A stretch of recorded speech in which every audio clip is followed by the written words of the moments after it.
మీలాగనే నేను కూడా government job మీద ఇష్టంతో దాదాపు 11 సంవత్సరాల క్రితం 8,400 ఈరోజు ప్రమోషన్ తీసుకొని ఒక డిప్యూటీ ఎంఆర్ఓగా 11 సంవత్సరాల తర్వాత నా జీతం 60,000. చూడండి, ఇక్కడ స్టేజ్ మీద ఇప్పుడు 50,000 దాటిన వాళ్ళు ఎంతమంది అంటే 10 మంది దాకా వచ్చారు. కానీ వాళ్ళందరూ సంవత్సరం పనిచేస్తేనే 50,000 దాటినాయి. నేను 11 సంవత్సరాలు కష్టపడితే నా జీతం 60,000.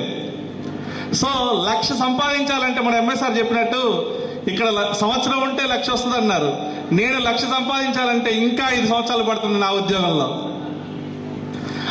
అది తెలియక చాలా మంది గవర్నమెంట్ జాబులు అని చెప్పేసి జాబుల కోసము టైం వేస్ట్ చేసుకుంటున్నారు. ఈరోజు నా క్వాలిఫికేషను ఎంఎస్సి.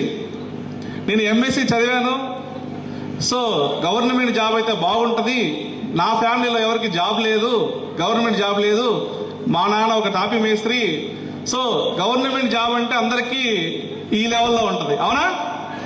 సో దానివల్ల నేను గవర్నమెంట్ జాబ్కి 1 సంవత్సరంన్నర ప్రిపేర్ అయితే జాబ్ వచ్చింది.